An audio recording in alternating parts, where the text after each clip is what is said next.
बिस्मिल्लाहिर्रहमानिर्रहीम। खातिन हज़रात, मैं हूँ अख्तर अब्बास और आप सबको मेरा सलाम पहुँचे। इतना शानदार मौसम है हमारे लिए, जो कि धूप निकली हुई है और किन्नू खाने का और सेब खाने का मौसम है।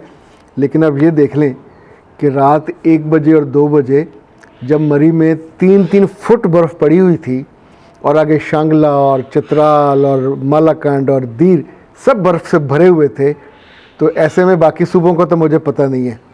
कोई 1 बजे करीब मैंने जब ऑन किया, अपनी में कुछ देख रहा था पोस्टें, तो अचानक देखा कि जो वज़ीर आला पंजाब की हैं वो मरी में डिप्टी कमिश्नर से और असिस्टेंट कमिश्नर से लाइव बात कर रही थी।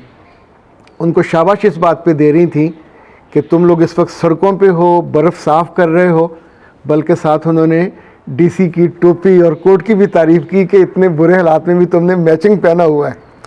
अच्छा, ये जो अपनी टीम के साथ एक ज़िंदा दिली के साथ आप बात करते हो, पूरी कैबिनेट की उनको शाबाश दी, पूरी कैबिनेट की तरफ से उनको बकअप किया। फिर साथ उस खातून को गालबन वो वहाँ की असिस्टेंट कमिश्नर होगी। That's the style of governance कि जिसमें आप लोगों से वो काम लेते हैं जो पहले कभी नहीं उन्होंने किए थे। रात 2 बजे कोई डिप्टी कमिश्नर और असिस्टेंट कमिश्नर सड़कों पे, अगर आपको याद हो चंद बरस पहले मरी में जब इतनी ही बर्फ़बारी हुई थी तो सुबह तक कितने ही लोगों की मौत हो गई थी। रास्ते बंद हो गए थे, ना मूव कर सकते थे, ना हिल सकते थे। लोगों ने एसी चला के, गाड़ियों में हीटर चला के, और उस हीटर से कितने लोग मरे, बर्फ़ से मरे। ज़ाहिर इतनी सर्दी थी तो सुबह लाशें गिनती में नहीं आ रही थी, रास्ते भी क्लियर नहीं थे। इस खातून की जो कमाल खूबी ये है कि चीज़ों को ये बिफ़ोर टाइम, जैसे आप कहते हैं प्रेडिक्ट करना। अभी कराची में वो गुल प्लाजा में जो बेचारे लोग फौत हुए हैं, मेरा ख्याल 40 तक ज़्यादा हो गए, तो इस वक्त पूरे पंजाब में इन्होंने एक तरह की एमरजेंसी तारी की हुई है कि हर जगह, हर दुकान पे, हर घर में वो होना चाहिए आग को बुझाने वाला। अभी पता चला कि चंद बच्चों ने वहाँ माचिस जलाई थी दुकान पे, और माचिस जलने से वहाँ आग लगी, फिर एक दुकान जली, फिर पूरा प्लाजा जला और गिर भी गया। तो बस अस्तगफिरुल्लाह। आप सोचें कितना बड़ा नुकसान हुआ होगा, कितने ख़ानदान उजड़ गए। अच्छा, जब भी हुक्मरान कोई भी हो, अलिफ हो, बे हो, जीम हो, जब लोगों के दुख को महसूस करे और उसको प्लान करे, उसका काम ही प्लान करना है, और नहीं हुक्मरानी किस चीज़ की है। अगर वो प्लान नहीं कर सकते, लोगों के दुखों को कम नहीं कर सकते, तो nobody has the right to govern. Governance उसी का हक है, वो अलिफ हो, बे हो, जीम हो, जो मुश्किल आने से पहले मुश्किल का अदराक करे और उसकी तैयारी करे, और अपनी टीम को गाड़ियाँ दी हुई हैं, बड़े बड़े घर दिए हुए हैं, अच्छी तनख्वाहें हैं, इसलिए थोड़ी है कि आप मज़े करें, इसलिए है। अभी पिछले दिनों गया हुआ था भावन नगर, तो वहाँ पता चला कि सुबह यानी जो उनके मैनेजर हैं वो जितनी गाड़ियाँ हैं, कई 100 लोग हैं जो उन जगहों की सफाइयाँ करते हैं, उन्हें हुक्म है कि मट्टी साथ नहीं उठानी, सिर्फ कूड़ा उठाना है, और कूड़े पे एक तयशुदा के इतने 100 टन उनको देना है। तो जो उनके मैनेजर थे वहाँ भावल नगर में, उनसे मेरी मुलाकात हुई। वो हमारे दोस्त हैं, उनके बेटे। तो उन्होंने कहा कि एक रोज़ हमारी 2 गाड़ियाँ रिजेक्ट हो गई कि उसमें मट्टी भी है, तो 15-20 लाख रुपए का जुर्माना हुआ कि उतना डंप में कचरा जाना चाहिए था, जो 2 गाड़ियाँ रिजेक्ट होने से।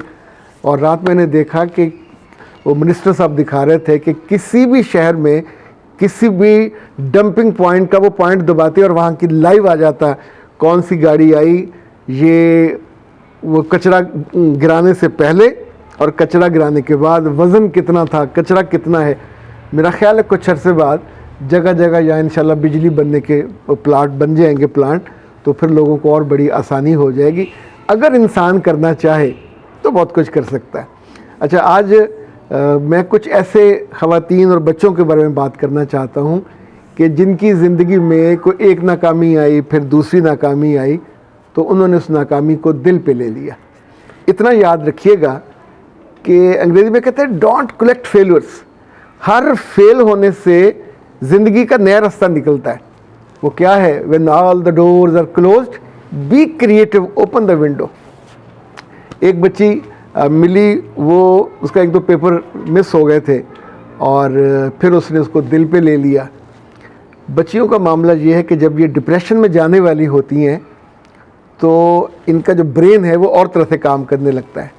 پھر یہ اگر گھر والوں سے گلہ نہیں کرتی, اکیلی بیٹھ کے روتی نہیں ہے, تو کھاتی ہے. اتنا کھاتی ہیں کہ چند ہفتوں کے اندر ان کا وزن بڑھ جاتا ہے. اچھا, وزن بڑھنے کے ساتھ ہی آپ سوچیں کہ جو جسم ہے وہ بھدا ہو جاتا ہے. اگر کسی کی منگنی ہونے والی ہوتی ہے وہ رک جاتی ہے, کسی کا نکاح ہونے والا ہوتا ہے. اس لیے اب لوگوں کو برا بھلا نہیں کہہ سکتے. Everybody has his own ideals. انہوں نے ایک ذہن میں بنایا ہوتا ہے ایسی بیٹی ہم لے کے آئیں گے, ایسی بہو لے کے آئیں گے, وہ ایسی ہو, وہ ماتھے پہ ایسے وہ شکنے نہ ڈالتی ہو, گھوریاں نہ ڈالتی ہو, پلیزنٹ ہو, سمارٹ ہو. اچھا, یہ سب کا حق ہے, نو بڈی, ارے آپ اس پہ اعتراض نہیں کر سکتے کہ وہ کیوں اس طرح سوچتی ہیں. ان کے بیٹے خوبصورت ہوں, کم خوبصورت ہوں. لڑکیاں انہیں ایشوریہ رائے چاہیے, لڑکیاں انہیں اب آج کی پتہ نہیں کون جو بہترین خوبصورت لڑکی ہے اس جیسی چاہیے. تو بجائے اس کے کہ اس پہ سڑیں کوڑیں کہ میں ریجیکٹ ہو گئی, 1 دفعہ ہو گئی, 2 دفعہ ہو گئی, 3 دفعہ, اوکے. اس کا ایک اور پہلو بھی تو ہے کہ قدرت نے آپ کے لیے جو رائٹ بندہ رکھا ہوا ہے آپ اس تک پہنچ ہی نہیں پا رہے. دوسرا, آپ کی دعاؤں میں پرابلم ہے, آپ اللہ سے بہت محبت سے دعا ہی نہیں کر رہے. تیسری بات یہ ہے کہ آپ میں جو کمی بیشی ہے, یعنی ایک بندہ ریجیکٹ کرتا ہے, دوسرا بندہ ریجیکٹ کرتا ہے, تو اس سے بابا پوچھ تو لو نا کہ ریجیکشن کی وجہ کیا ہے. بھائی چلا گیا تو کال کر کے پوچھ لیں کہ آپ نے مجھے کیوں ریجیکٹ کیا, یا ہماری بیٹی آپ کو کیوں پسند نہیں آئی. تو اس وقت وہ آپ کے ساتھ تعلق میں نہیں ہوتے, بندہ عام طور پہ فریلی اینڈ فرینکلی بتا دیتا ہے. تو آپ انہیں کہہ سکتے ہیں. جیسے مجھے یاد ہے میں نے کچھ بچوں کو بتایا کہ جب ٹیچر آپ کو فیل کرتے ہیں تو رونے دھونے اور جا کے لڑنے کی بجائے سمپل جا کے پاس بیٹھے, چائے کہیں کہ سر چائے پینی ہے, اور چائے پینے کے دوران پوچھیں کہ سر میں آپ کے معیار سے تھوڑا کم رہی یا کم رہا, تو پلیز مجھے گائیڈ کیجئے کہ جو میری کمی بیشی ہے میں اسے کیسے دور کروں, کون سی کتاب پڑھوں, کون سا سوال یاد کروں, کون سے جو میرے کانسیپٹس ہیں وہ کلیئر نہیں ہے, تاکہ ان کو میں ٹھیک کر لوں. اگلی دفعہ میں اس صدمے سے دوچار نہیں ہونا چاہتی, میں اس سے بہت بہتر پرفارم کرنا چاہتی ہوں, تاکہ جو کمی بیشی رہی ہے میری ذات میں اور میرے پیپروں میں وہ دور ہو جائے.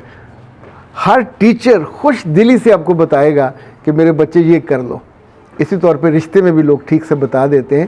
اگر آپ کو کویسچن کرنا آتا ہو, میں آپ کو ایک سکسیس سٹوری بتاؤں کہ ہر ادارے میں جب لوگ جا رہے ہوتے ہیں جاب چھوڑ کے, تو ایچ آر والے ان سے ضرور پوچھتے ہیں, اسے کہتے ہیں ایگزٹ میٹنگ, کہ آپ جہاں سے جا رہے ہو تو بتا سکتے ہیں ہماری اچھی بات کیا تھی اور ہماری کمی بیشی کیا تھی.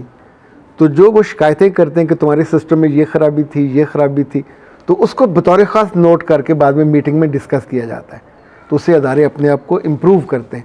بیٹا ہم بھی تو, ہمارا جو جسم ایک ادارہ ہی ہے نا, تو اگر کوئی ہمارے اندر کمی بیشی ہے, کوئی مسلسل ریجیکٹ کر کے جا رہا ہے, تو دکھی ہونے, ڈپریشن میں جانے, گولیاں کھانے, اپنے آپ کو موٹا اور بھدا کرنے کی بجائے 2-3 کام کریں جو میں نے شروع میں بتائے.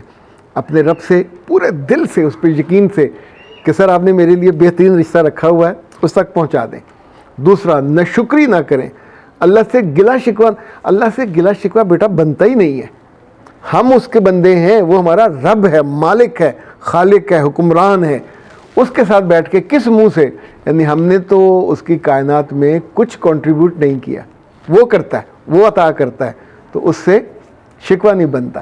اس کے اندر ہمبل ایک اپنے آپ کو پیش کرنا اور اس کی رضا, مہربانی, خیر اس کو مانگنا ہی بنتا ہے. میرا رب آپ کی زندگی میں خیر لائے اور اس طرح کی ریجیکشن سے آپ کو بچائے. لیکن اگر ریجیکشن ہو تو پھر ان چیزوں کو ضرور عمل میں لائیے جہاں سے آپ کی ریجیکشن ایکسیپٹنس میں بدل جائے. اجازت دیجیے. السلام علیکم.